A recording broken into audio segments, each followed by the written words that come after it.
Last night, we introduced you to a young Southern Oregon woman who fell victim to a sex trafficker via the internet. Tonight, in part 2 of this NBC5 News exclusive, you'll meet Ella. After years of sexual abuse at the hands of her own father, she fell into the trap of not one but 5 sex traffickers. NBC5's Taylor Ryan has more.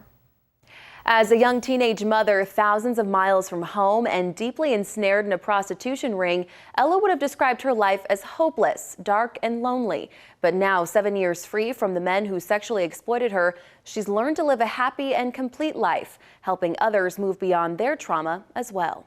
So I was born into what appeared to be your typical American dream family. We just weren't what it appeared to be. As a child, Ella seemed to have it all. Growing up in a middle upper-class family, she spent her free time tending to horses with her mother, but her peaceful smile held a dark secret. My father was just extremely abusive. No one would have guessed the kind of horror she was experiencing behind closed doors. By the time I was in elementary school, my father started taking pornographic photographs of me. From there, Ella says the sexual abuse escalated, resulting in self-harm come junior high. I cut myself, I had eating issues, I was promiscuous sometimes, and then other times completely withdrawn and didn't want human interaction at all. Ella became pregnant her senior year of high school. Shortly after the birth of her baby girl, she decided to take a big risk, trying to break the cycle of pain and abuse for her new daughter. We ran away. A cross-country drive from Texas all the way to Ohio. Ella, just 18 years old, moved to a town where she didn't know a single person.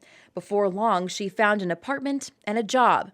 It was the start to a new, chaos-free life, but Ella says emotions soon started to cloud her focus. I got lonely. I missed my dad, despite what he had done to me. I missed my mom. I missed social interaction with others. I ended up posting an ad online asking for companionship. A middle-aged man responded and slept with her, leaving $200 in cash before taking off. But it was the phone call Ella got a few days later that really kicked off a downward spiral. His friend called me, and this guy came over after my daughter went to bed, and he sat down and just talked with me. It was a pleasant and welcome surprise for the teenager, so used to men initiating and expecting physical interaction. Very charming to me that he didn't try anything. I thought, oh my gosh, something special about this man. Before long, she considered him to be her boyfriend. That's when the relationship changed. He had multiple men come into our home one night and they gang raped me in front of my child. And from that point on, I was being trafficked day in and day out. Ella's traffickers, 5 men, forced her to sleep with anywhere from 3 to a dozen men every single day, using threats and violence to keep her compliant. And at that point, I just figured that I was either going to die or disappear and never be found.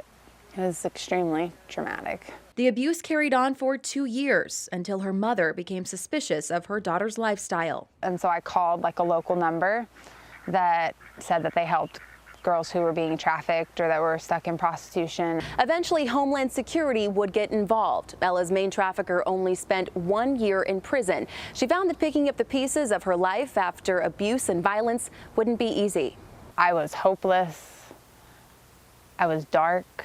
My dad had spent 18 years ingraining in me that there was something innately wrong with me deep down inside, and that I couldn't be a successful individual. It took a program in Georgia to offer Ella a new perspective and a chance at a normal life. It ended up being just an amazing experience. Now, 7 years removed from her 2 years of terror, Ella has made it her life's work to counsel girls and women who have also been victims of sex trafficking. Getting involved was kind of a no-brainer for me. She's been a survivor leader at Redemption Ridge in Medford for a year and a half now. There is an element of surprise when the girls meet me and realize, wow, there's someone who's been through it, but